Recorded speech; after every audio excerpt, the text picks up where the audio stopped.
안녕하십니까. 순천 성경침례교회 박인기 목사입니다.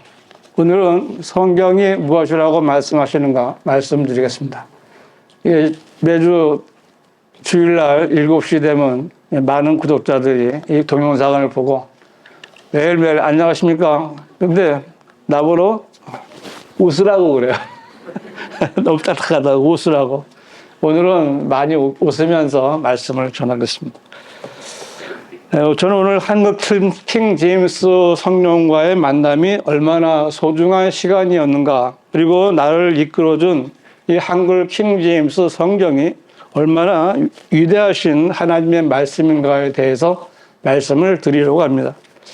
여기 우리 함께 모인 우리들은 모두 다 나와 같은 마음으로 한글 킹 제임스 성경을 만났고, 지금 내가 한글 킹 제임스 성경에 대해서 갖고 있는 생각과 같은 생각이라고 여겨집니다.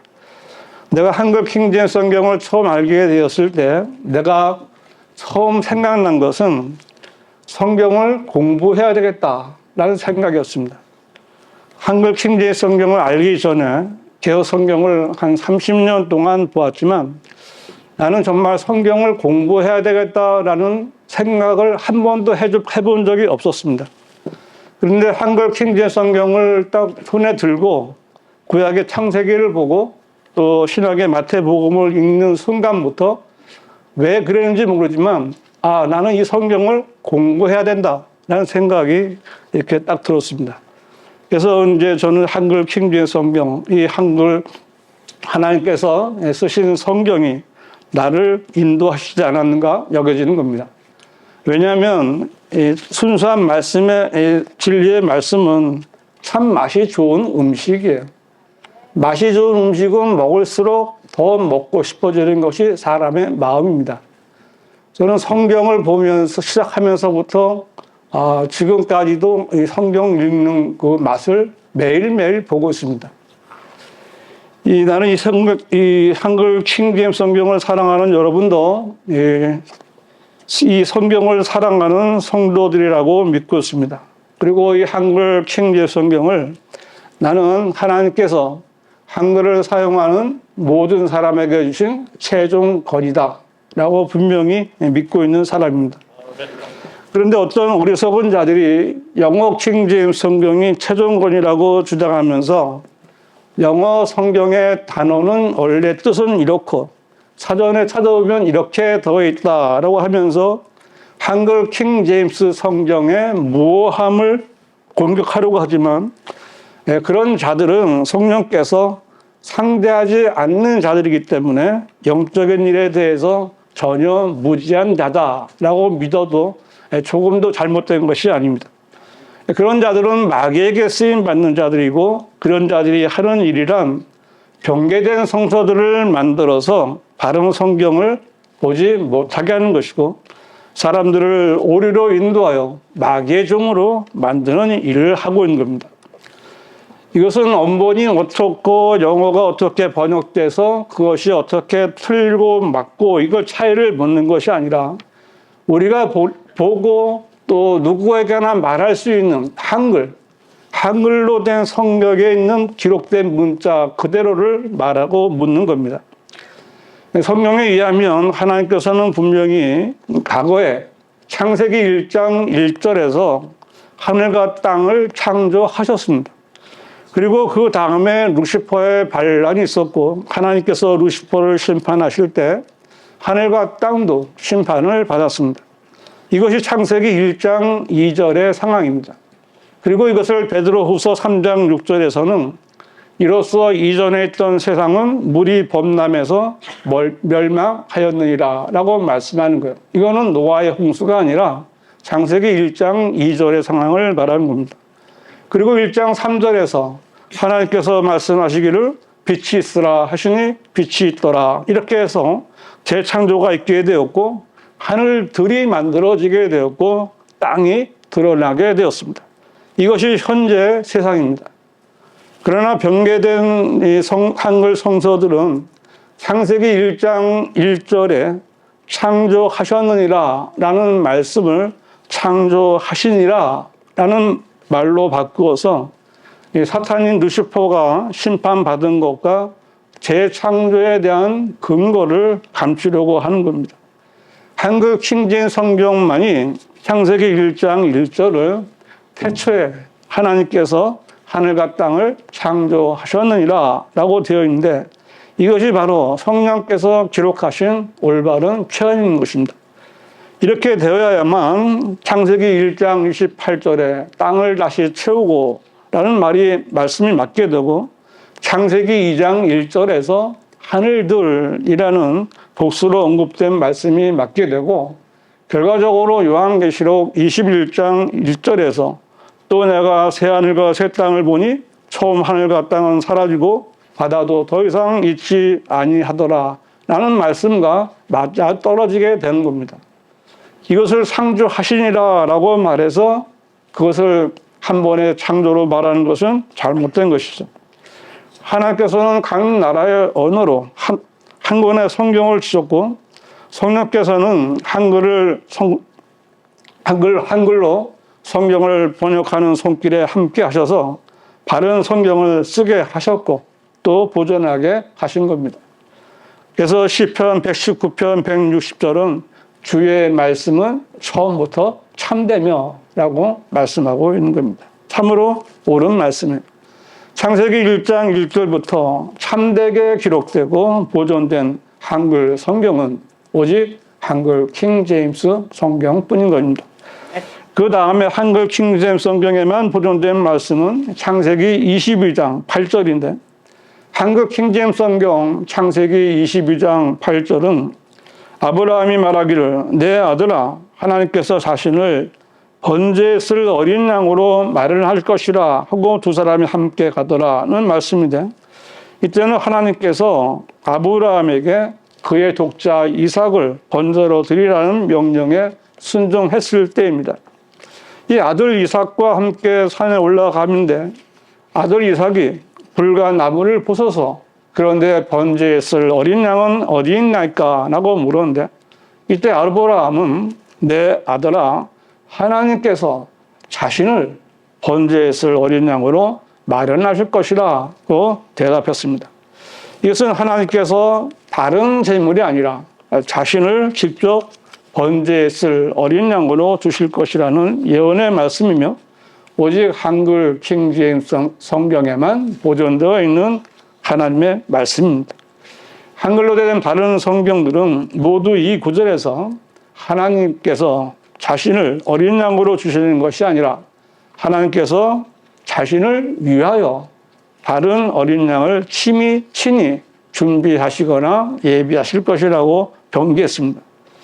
이 변개된 성서들은 하나님께서 하실 일들을 전혀 알 수 없게 만들어버린 겁니다. 이 구약의 율법은 사람의 죄를 속죄하기 위해서 짐승의 번제나 희생자가 드려졌고, 이것은 율법 이전의 노아 시대나 아브라함 때에도 드려지던 제사였습니다. 그러나 하나님께서는 짐승의 피로 드려지는 번제나 희생제를 기뻐하지 않으셨습니다. 왜냐하면 짐승의 피로는 사람이 지은 죄들을 제거하는 것이 불가능했기 때문에 그렇습니다. 그래서 하나님께서는 자신을 번제에 쓸 어린 양으로 마련하신 겁니다. 예수님께서 여자의 씨로 이 세상에 오셨을 때 침례인 요한은 예수님을 보고 보라 세상 죄를 제거하는 하나님의 어린 양이라 라고 말했는데, 이분이 바로 하나님께서 자신을 번제에 쓸 어린 양으로 마련하신다는 예언을 성취하기 위해서 오신 하나님이신 겁니다.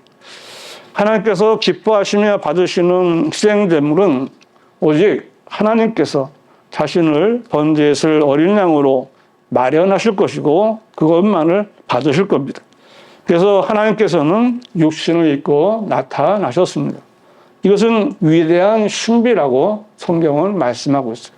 디모데전서 3장 16절에 경건의 신비는 논쟁의 여지없이 위대하도다. 하나님께서는 육신으로 나타나셨고 라고 했는데, 이 말씀대로 하나님께서는 자신을 세상 죄를 제거하는 어린 양으로 마련하시기 위해서 오신 겁니다. 예수님은 하나님이십니다. 그런데 변개된 성도들은 모두 이 구조를 다 변개했죠. 개혁성경은 그는 육신으로 나타난 바 되시고, 그가 누군지 성경은 밝히고 있지 못합니다. 금정역은 하나님께서 육체 안에 나타나시고 라고 변개했는데, 하나님께서 어떤 육체 안에 나타나셨습니까? 하나님께서는 자신의 몸을 입고 나타나신 거예요. 하나님께서는 하나님 자신의 피를 가지고 육신으로 나타나셨어요. 그분이 하나님의 어린 양이신 예수 그리스도이십니다. 예수 그리스도께서는 십자가에서 하나님의 피를 흘려주셨고 그 피로 하나님의 교회를 사셨다라고 말씀하고 있습니다. 하나님께서 마련하신 어린 양은 죄를 지은 인류의 구속을 위한 희생제물이 되셨고 모든 구속을 이루신 후에 하늘에 올라가서 어린 양의 보좌에 앉아 영원 무궁토록 영광을 받으시는 분이십니다. 이것이 바로 여호와 이레 하나님이십니다. 내 아들아, 하나님께서 자신을 번지에 쓸 어린 양으로 마련하실 것이라. 이 얼마나 놀라운 말씀입니까? 이 말씀이 그대로 보존된 성경은 바로 한글 킹 제임스 성경뿐입니다. 한글 킹 제임스 성경을 제외한 모든 변개된 성서들은 하나같이 우리를 위해 속죄양으로 오시는 예수 그리스도께서 바로 그 하나님이시다라는 놀라운 진리를 가려버린 거죠. 그 다음에 한글 킹 제임스 성경에만 보존된 말씀은 출애굽기 3장 14절입니다. 출애굽기 3장 14절은 하나님께서 모세에게 말씀하시기를 나는 곧 나니라 하시고 또 말씀하시기를 너는 이스라엘 자손들에게 이같이 말할지니 나이신 분께서 나를 너희에게 보내셨다 하라 하시니라. 이 구절에 언급된 하나님의 이름 나는 곧 나니라 라는 이름은 한글 킹 제임스 성경에만 보존되어 있는 하나님, 거룩하신 하나님의 위대한 성호입니다. 하나님께서는 한 영이시고 창조주이시며 절대 주권자이시고 완전한 거룩함과 무한한 능력을 지니신 지극히 높으신 분이십니다.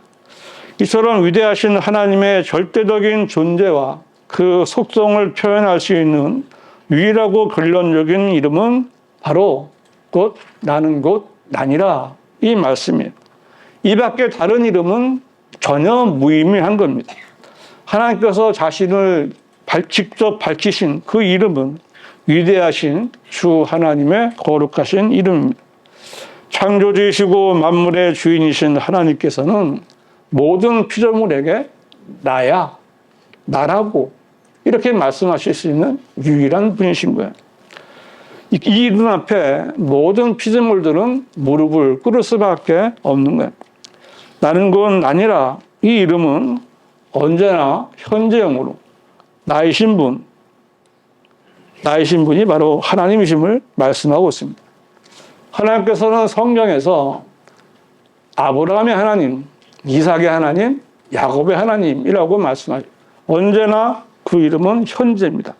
그리고 이 이름은 구약의 여호와 하나님과 신약의 예수 그리스도를 더욱 선명하게 연결을 시켜주고 있는 겁니다.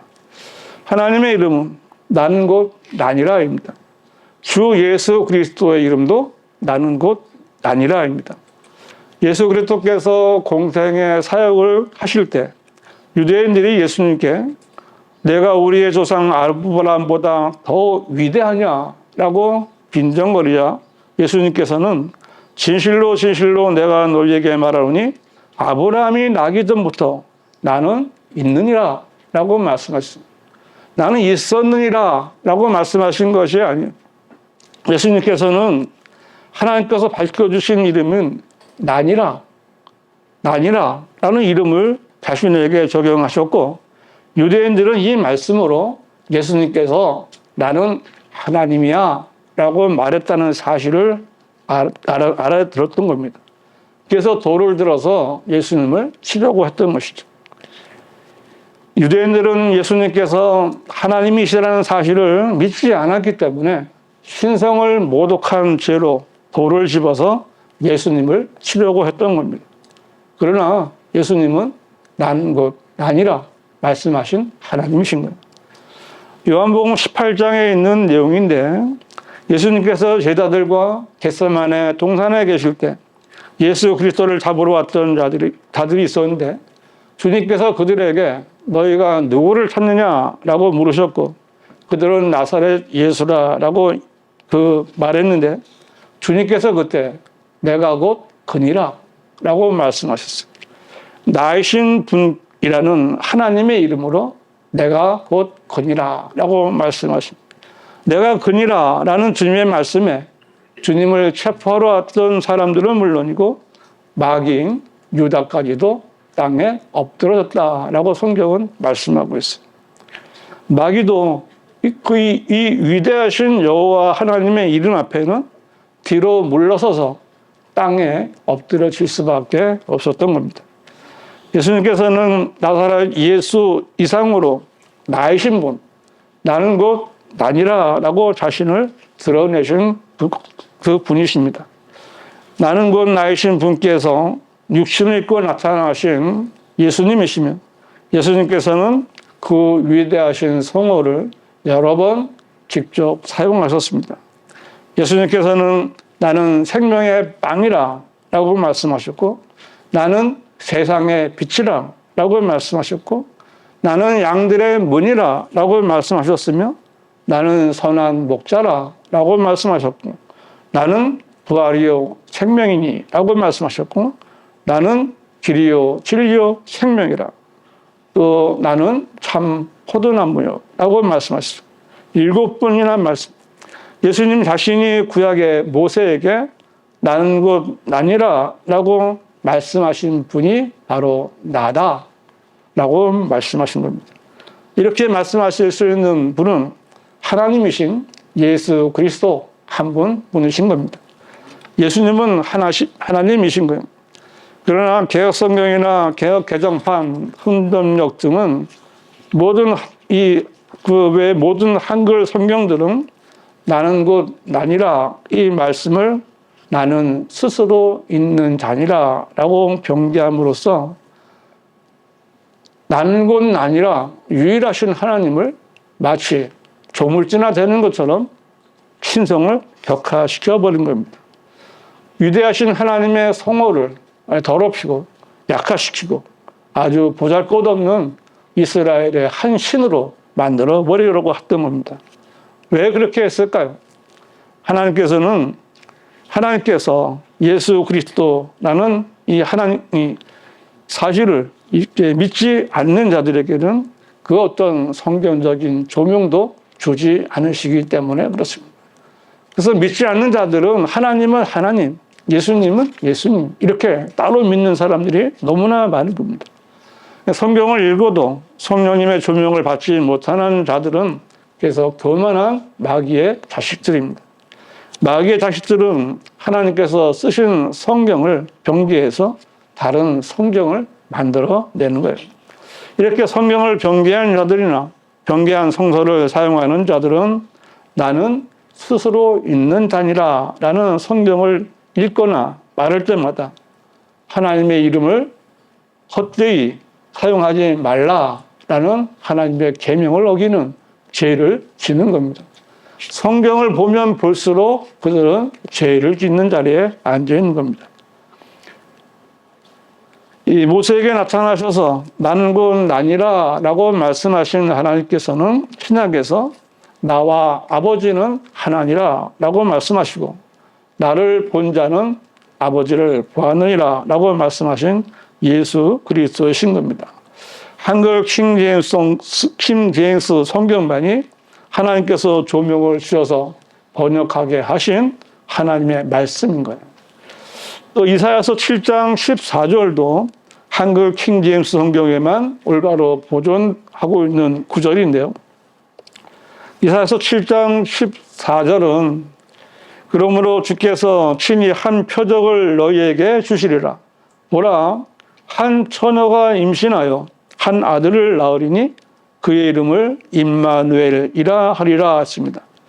이 구절은 예수 그리스도께서 한 처녀에게 성령으로 잉태되어 한 아들로 나신 동정녀 탄생에 대한 예언의 말씀입니다.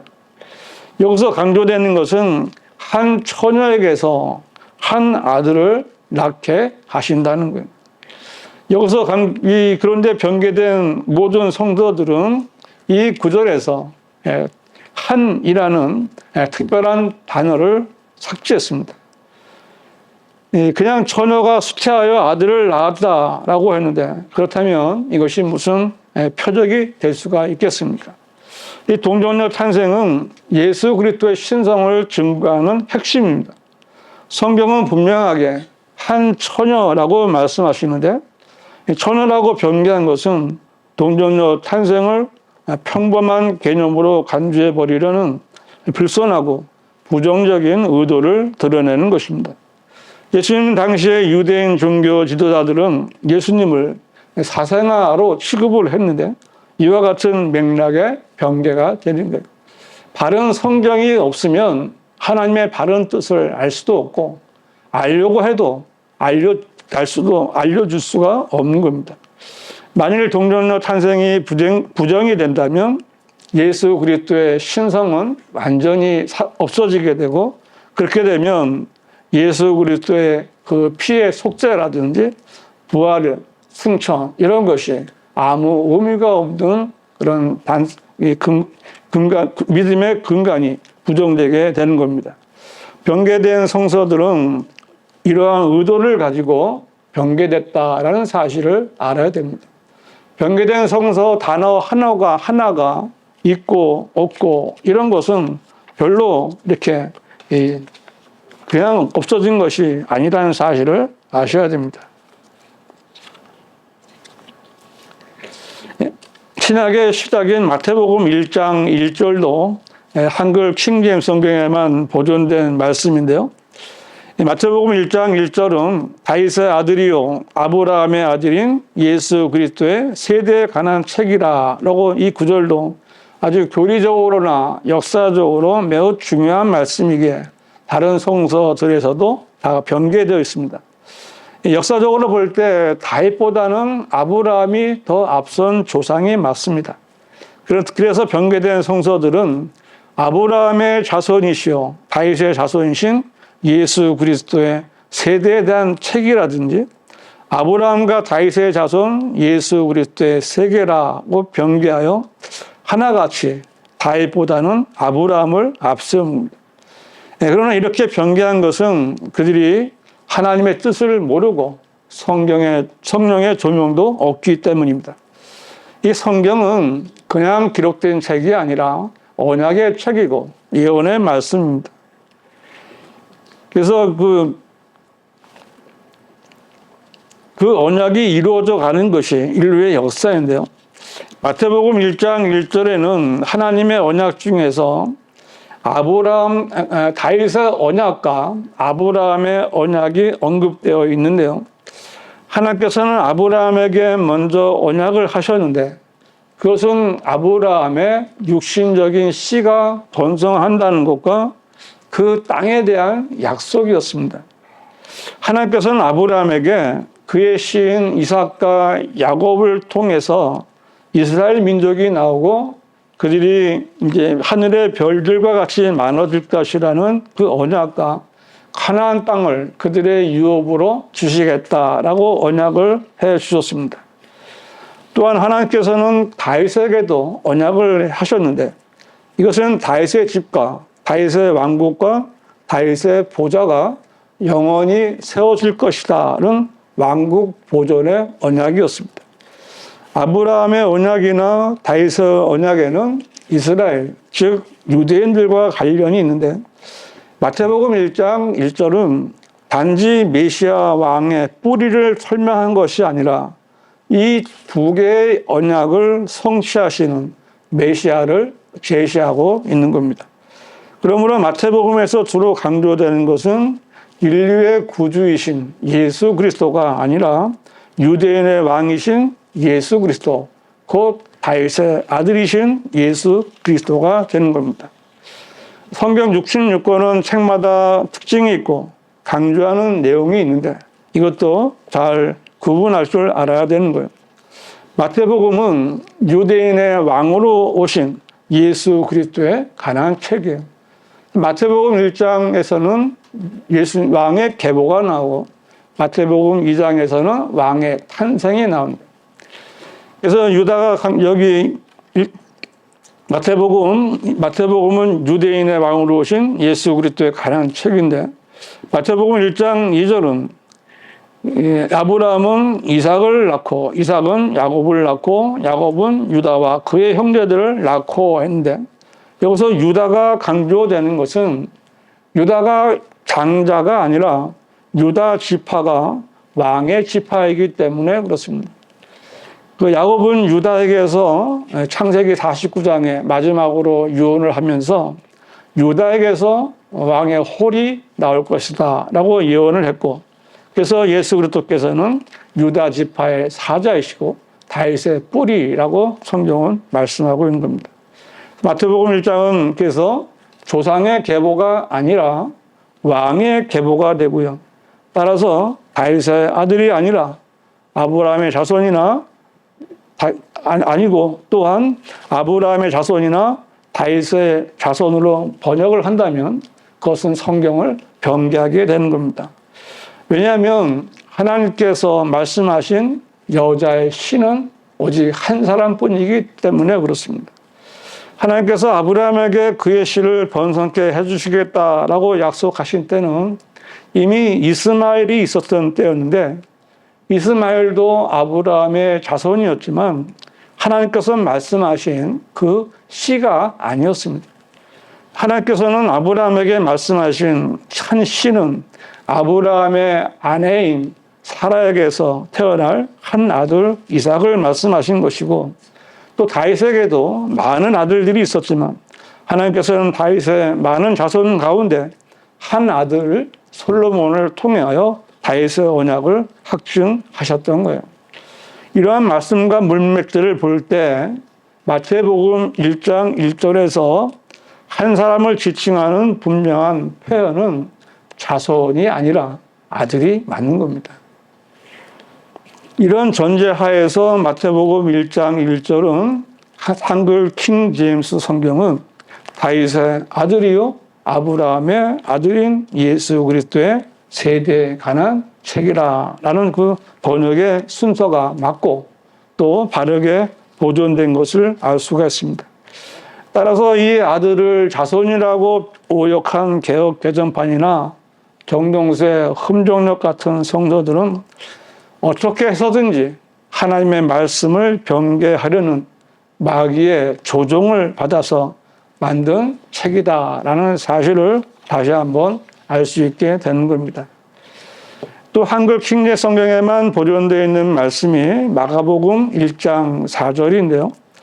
마가복음 1장 4절은 요한이 강야에서 침례를 주고 제자를 사함받은 것으로 인하여 회개의 침례를 전파하니라고 했는데 이 말씀에 의하면 침례는 죄들을 사함받은 사람이 받는 것이 맞습니다. 그런데 변개된 성서들은 죄사함을 받게 하는 회개의 세례라든지 죄들의 사면을 얻게 하는 회개의 침례라고 변개하여 마치 세례나 침례가 죄들을 사함받게 하는 능력이 있는 것처럼 변개시킨 거예요. 만일 세례나 침례가 죄사함의 조건이 된다면 그것은 물로 죄를 씻는다는 이단 교리가 나오게 되는 거예요. 그래서 변개된 성서로 인한 이러한 이단 교리를 가르치는 교단들이 많이 있는 겁니다.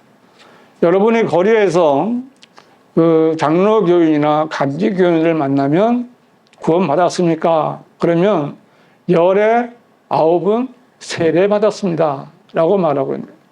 세례받은 것을 죄를 씻은 것으로 오해를 하고 있는 거예요. 왜 그럴까요? 그들이 보는 성경이 그렇게 돼 있기 때문에 그런 거예요. 책이 틀리면 길이 다른 거기 때문에 그 길을 갈 수밖에 없는 것이죠. 이 마가복음 1장 4절과 같은 구절이 성경에 5군데가 나와 있는데 하나만 더 본다면 사도행전 2장 38절인데요. 사도행전 2장 38절을 보시면 다 나눠진 게 있는데, 베드로가 그들에게 답변하기를 회개하라. 그리고 죄질을 사함받은 것으로 인하여 너희 각자는 예수 그리스도의 이름으로 침례를 받으라. 그리하면 너희가 성령의 선물을 받으리라 라고 되었습니다. 여기서 베드로의 말을 듣고 있는 사람들은 유대인들입니다. 베드로는 이 사도행전 2장에서 성령이 강림하신 후에 처음으로 방언으로 모든 사람이 알아듣게 하나님 말씀을 증거할 때입니다. 그 유대인들에게 그들의 메시아로 오신 예수 그리스도를 너희가 십자가에 못 박아 죽였다라고 그들의 죄를 지적을 했습니다.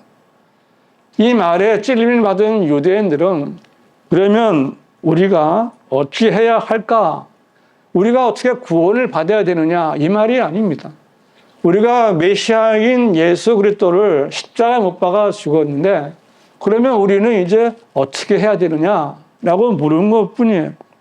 이때 베드로는 예수님을 십자가에 못 박은 죄를 회개하라라고 말씀해요. 그리고 하나님께서 예수님께서는 저들의 죄를 용서해 주시옵소서라고 십자가에서 기도하셨어요.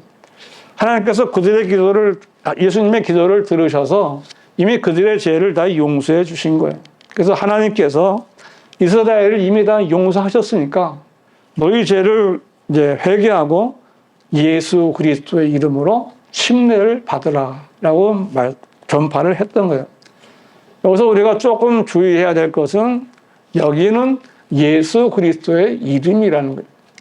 근데 예수님께서 마태복음 28장 19절 20절에서 말씀하시는 건 뭐예요? 아버지와 아들과 성령의 이름으로 침례를 주라. 또 베드로가 사도행전 10장에서 코넬료의 집에 갔을 때 침례를 줬을 때는 주의 이름으로 침례를 주니라. 그러니까 주의 이름으로 여기서 침례를 받으라는 것이 아니라 단순하게 너희가 십자가 못 박아 죽인 예수 그리스도의 이름으로 침례를 받으라라고 전파했던 거예요. 그러나 개역성경은 너희가 회개하여 각각 예수 그리스도의 이름으로 세례를 받고 제사함을 받으라라고 병제했고요. 정동수의 흠정록은 회개하고 너희 각 사람이 예수 그리스도의 이름으로 침례를 받아 죄들의 사면을 얻으라라고 병계를 했어요. 이렇게 병계된 성서를 보는 사람들은 교회에 가서 세례 문답을 받고 세례를 받으면 구원받은 것으로 착각을 하고 교인 생활을 열심히 하고 있는 겁니다. 이렇게 성경을 병개한 자들은 마귀의 종들이고 그런 성서를 보는 교인들은 앞을 보지 못하는 소경들이에요. 보지 못하면 소경이에요. 소경이 소경을 따라가면 함께 구덩이에 빠진다고 예수님께서 말씀하셨어요. 또한 한글 킹제임스 성경에 특별한 이름이 보존되어 있는데요. 바로 예수님을 한 번도 주여, 주님이라고 부르지 않고 선생님, 선생이라고 부르면서 예수님을 제사장들에게 팔아넘긴 유다 이스카리오. 요한복음 13장 이전에 저녁 식사가 끝나자 마귀가 이미 시몬의 아들 유다 이스카리옷의 마음속에 주를 배반할 생각을 넣은지라. 이 유다 이스카리옷은 성경에 9번 언급됐는데 병개된 성서들은 모두 다 가롯 유다라고 병개를 했습니다. 왜 그랬을까요? 멸망의 아들 유다 이스카리옷의 이름을 감추어 버린 겁니다. 루시퍼를 계명성이라고 바꾸고 리비아단을 악어라고 바꾼 이런 성경, 바로 유다 이스카리옷의 적그리스도의 이름도 이 가롯 유다라고 바꾸어 버린 거예요. 다른 성서들은 뭐 병개된 성서라고 말할 것도 없지만 이 영어 킹 제임스 성경을 번역했다는 정동수도 흠전역에서 유다 이스카리옷을 가롯 유다라고 병개를 했습니다. 왜 그랬을까요? 유다 이스카리옷은 말씀드린 대로 한 마귀이고 멸망의 아들이고 짐승이 적 그리스도예요. 마귀는 성령께서 밝혀주신 이 적 그리스도의 이름을 변개된 성서에서 감추어 버린 겁니다. 성령께서는 원본이든 필사본이든 번역본이든 하나님께서 쓰신 성경을 보존하시며 성경에 기록된 점 하나, 획 하나는 물론이고 각 나라의 언어로 번역하는 것 등 성경에 관한 모든 것에 다 관여를 하시는 겁니다. 이사야서가 왜 66장입니까? 성경은 66권이라는 사실을 입증하는 거예요.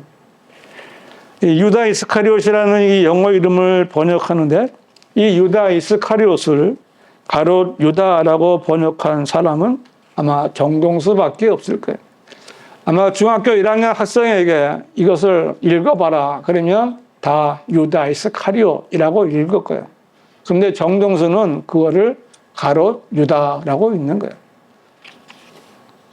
솔로몬의 노래를 솔로몬의 아가라고 그렇게 번역한 사람입니다. 그는 개역 성경을 보고 베낀 거예요.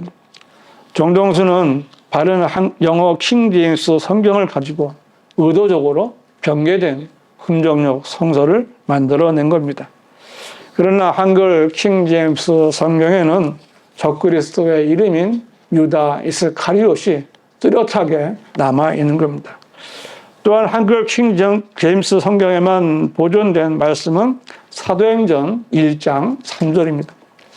사도행전 1장 3절을 보시면 예수께서 고난을 당하신 후 자신이 살아계심을 그들에게 많은 모호한 증거들로 보여주시고 40일 동안 그들에게 보이시며 하나님의 나라에 관한 일들을 말씀하셨노라.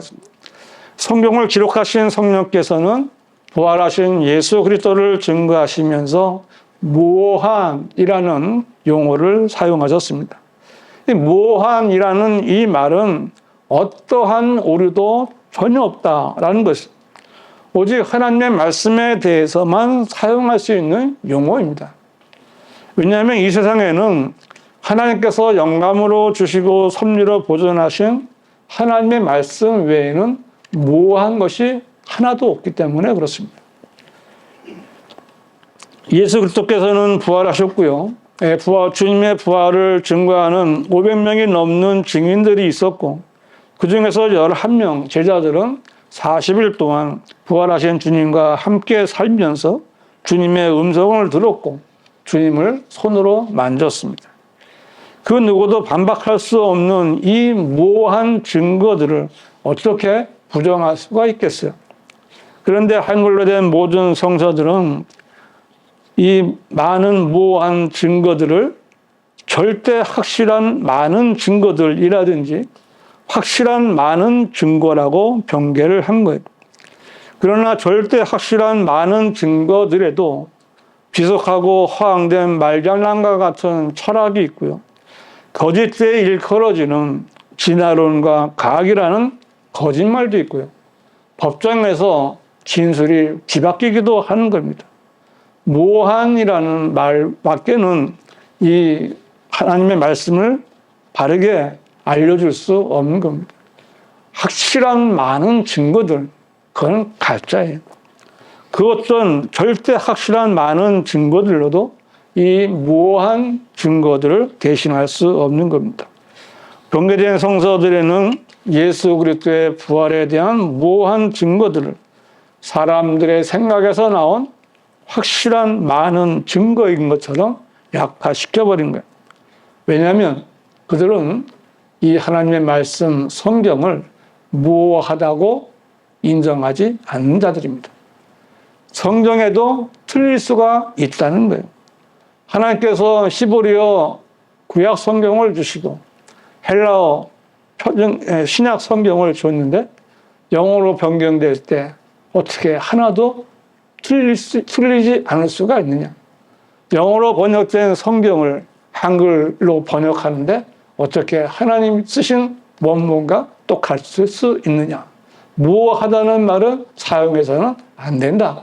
이것이 성경을 변개한 자들의 생각이고 마귀가 넣어준 생각인 겁니다. 성경대로 믿는 사람들만이 성경을 하나님의 말씀으로 믿고 있으며 그 성경은 바로 한글 킹 제임스 성경이고 한글 킹 제임스 성경은 많은 무오한 증거들을 보존하고 있는 유일한 성경인 것입니다. 또한 한글 킹 제임스 성경에는 매우 강력한 말씀이 보존되어 있는데 데살로니가 전서 1장 4절입니다. 데살로니가 전서 1장 4절은 사랑하는 형제들아 너희가 하나님을 선택한 것을 아노라 라고 했는데 이 구절은 한국의 기독교계를 차지하고 있는 칼빈주의 장로 교인들에게는 정말 핵폭탄과 같은 말씀입니다.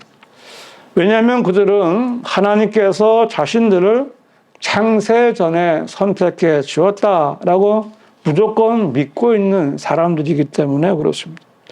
그들이 보는 변개된 모든 성서들도 이 칼빈주의자들의 입맛에 맞게 이 구절을 하나님께서 너희를 선택하심을 아노라 라고 하나님의 말씀을 완전히 뒤집어 버렸어요. 이 하나님께서는 창세기 2장에서 첫 번째 사람에게 말씀하시기를 내가 거기서 나는 것을 먹는 날에는 반드시 죽으리라 라고 말씀하셨습니다. 그런데 사탄은 여자를 미혹하면서 뭐라고 말해요? 너희는 반드시 죽지 아니하리라 라고 하나님의 명령, 하나님의 말씀을 완전히 뒤집는 거짓말로 속인 것처럼 성경을 변개한 거예요. 이 사탄의 거짓말에 속은 사람이 죄를 지은 것처럼 변개된 성서에 기록된 말에 속은 사람들은 자신이 선택받은 사람인 줄 믿고 있다가 지옥에 가면 그때 가서야 정말 속았다며 울며 이를 갈겠지만 이미 때는 늦은 거예요. 너희가 하나님을 선택한 것을 아노라. 이 말씀은 정말 죄인들의 구원에 관한 매우 중요한 말씀입니다. 물론 하나님께서는 카인보다 아벨을 받으셨어요. 아브라함을 선택하셨고요. 이스마엘보다는 이삭을, 에서보다는 야곱을 더 사랑하셨다 했고 이스라엘을 하나님의 백성으로 택하셨습니다.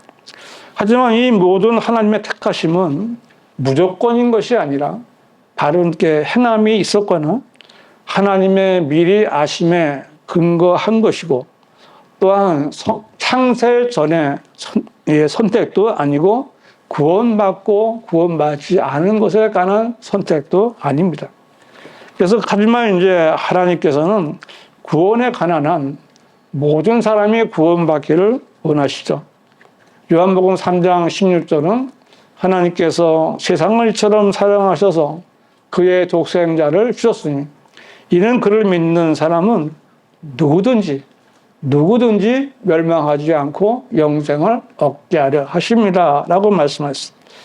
하나님께서는 누구든지 멸망하지 않고 영생을 얻게 하시려고 하나님의 독생자를 주신 거예요.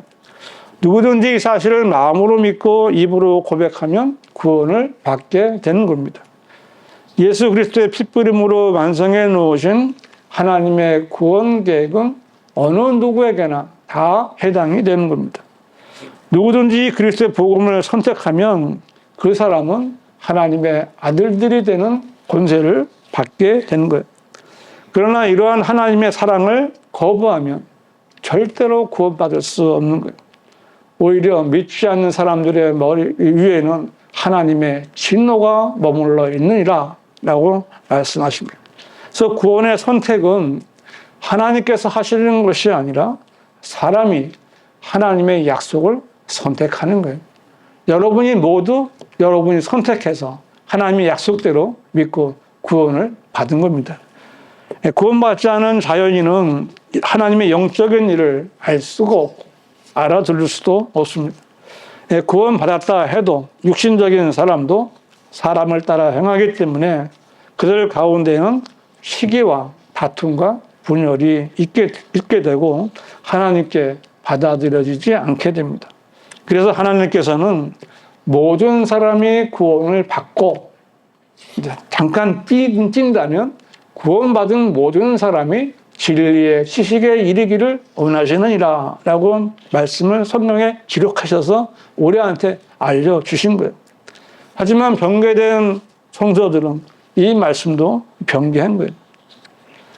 또한 하나님께서는 내가 진리의 말씀을 올바로 나누어 자신이 하나님 앞에 부끄럽지 않은 일꾼으로 인정받도록 공부하라 라고 명령하셨는데, 이 말씀이 보존된 성경도 한글 킹 제임스 성경뿐입니다. 그래서 변개된 성서들을 보는 사람들은 진리의 말씀을 공부하지 않아요. 무조건 믿는 거예요. 목사의 말만 듣고 믿는 거예요. 아, 나보다 목사가 더 낫겠지. 내가 공부해서 아는 것보다 목사가 공부해서 가르쳐 주는 것만 따라가면 되겠지. 그러나 그 앞에 있는 목사가 거짓 교사라면 엄청난 손해를 보게 되는 겁니다.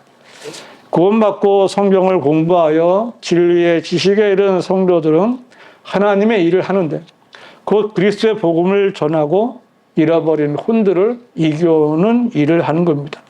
잠언 11장 30절에 의로운 자의 열매는 생명의 나무니 혼들을 이겨오는 자는 현명하니라 라고 했는데, 이 말씀도 한글 킹 제임스 성경에만 보존되어 있는 말씀이에요.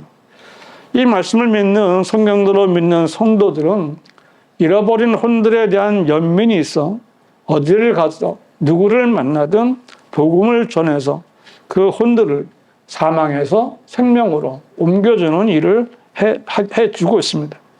마귀에게 붙잡혀 있는 혼들을 그리스도께로 빼앗아오는 것이고 이겨오는 거예요. 이것을 구령이라고 하는데, 왜 구령인가? 왜 이겨오는 것인가? 이것은 쉽게 얻어지는 것이 아니라 영적 전쟁을 통해서 이겨오는 것이기 때문에 그렇습니다. 참으로 구령은 가치 있는 일이기에 구령하는 사람은 현명한 사람이에요. 다니엘서 12장 3절은 현명한 자들은 창공의 광명처럼 빛날 것이요 많은 사람을 의로 돌이키는 자들은 별들처럼 영원무궁토록 빛나리라 라고 말씀했는데, 이 시대의 복음을 전해서 많은 사람을 의로 돌이키는 일을 부지런히 한 사람은 부활해서 별들처럼 영원무궁토록 빛나게 될 것이라고 성경이 약속하신 거예요. 이런 사람들이 바로 혼들을 이겨오는 현명한 자들입니다. 그러나 이와 비슷한 말씀만 알고 하나님의 뜻대로 행하지 않는 사람들이 너무나 많습니다. 그래서 현명하지 못한 자들을 어리석은 자들, 또 바보 같은 자들이에요. 에레미야서 4장 22절, 내 백성은 어리석고 그들은 나를 알지 못하였으니 그들은 바보 같은 자식들이요 지각이 조금도 없도다. 그들은 악을 행하는 데는 현명하나 선을 행하는 데는 지식이 없도다. 하나님을 알지 못하고 지각이 없고 악을 즐기며 선을 행하지 않는 자들은 다 바보 같은 자식들이에요. 이 바보 같은 자식들, 이 말씀도 한글 킹 제임스 성경에만 보존된 하나님의 말씀입니다. 참으로 하나님께서는 우리에게 적절한 말을 알려주신 거예요. 이 바보 같은 자식들. 저 바보 같은 자식들. 한글 킹 제임스 성경은 하나님께서 영감으로 주시고 섭리로 보존해 주신 유일한 한글 성경이고, 많은 무한 증거들이 기록된 그대로 보존된 성경이며, 한글을 사용하는 대한민국 모든 사람들에게 최종권 이루어주신 하나님의 말씀입니다. 이 한글 킹 제임스 성경에 비한다면 다른 모든 변개된 성서들은 쓰레기들입니다. 앞에 제가 이렇게 잠깐 빠뜨린 게 있어요. 제가 전화로 어떤 사람을 구령하고 구원의 영원한 보장과 확신을 알려주었더니 그대로 받아들였어요. 그러면서 나에게 이제 앞으로 내가 어떻게 살면 좋겠습니까? 라고 묻기에 디모데전서 2장 4절을 읽어보라고 했습니다. 그래서 이제 구원받은 형제가 하나님은 모든 사람이 구원을 받으며 진리를 아는 데 이르기를 원하시느니라 라고 이제 개역 성경을 읽었고요. 그럼 내가 읽어주는 성경을 잘 들으라 라고 내가 가지고 있는 한글 킹제임스 성경대로 하나님께서는 모든 사람이 구원을 받고 진리의 지식에 이르기를 원하시느니라 라고 읽어주고 진리의 지식에 대해서 알려주었습니다. 전화를 끊은 후에 내가 잘 알고 있는 이 말씀임에도 불구하고 새삼스럽게 느껴진 것이 있었는데 왜 내가 보는 이 한글 킹제임스 성경하면 이 말씀의 단어들이 보존되어 있는가 하는 거예요. 왜 개역 성경이나 개역 개정판은 물론 한글 킹제임스 성경을 번역했다는 정동서마저 개역 성경과 똑같이 지식이라는 말을 삭제했는가? 거기에 대한 답을 내가 찾게 된 것 같아요. 하나님께서는 그들에게 하나님의 뜻을 알려주기를 싫어했던 거예요. 하나님께서는 모든 사람이 구원받기를 원하시는 거예요. 그런데 구원받은 사람이 구원받고 더 이상 하나님을 알고자 하지 않거나 그것도 구원받고도 진리의 지식에 이르기를 하나님 더 알기를 원하지 않으면 거기서 끝내버리는 거예요. 그래서 그 구절을 그들은 그렇게 지식이란 말을 없애버릴 수가 없었던 겁니다. 그들은 더 이상 진리의 지식에 따른 하나님의 뜻을 알 수 없게 되어버린 것이고 더 이상 하나님의 일을 할 수 없게 되었고 세상 종교들처럼 기독교라는 종교를 만들어서 인간적인 열성으로 변질된 종교 생활만 할 수밖에 없었던 거예요. 정말 한글 킹제임스 성경에만 보존되어 있는 하나님의 말씀들이 정말 얼마나 중요한 것인지 다시 한번 알게 된 것이 제가 다시 한번 알게 된 겁니다. 이제 여러분들은 잠깐이지만 이제 여러분들이 지금 가지고 있는 한글 킹제임스 성경에 기록되어 있는 말씀을 들었습니다. 인생이 짧다라는 사실은 누구나 다 알고 있습니다. 하나님께서도 그렇게 말씀하십니다. 그리고 이 짧은 인생 뒤에는 영원한 시간이 존재되어 있다고 성경을 말씀하십니다. 여러분이 혼이 복음을 통해서 구원받았다면 이제 여러분은 절대로 지옥에는 가지 않습니다.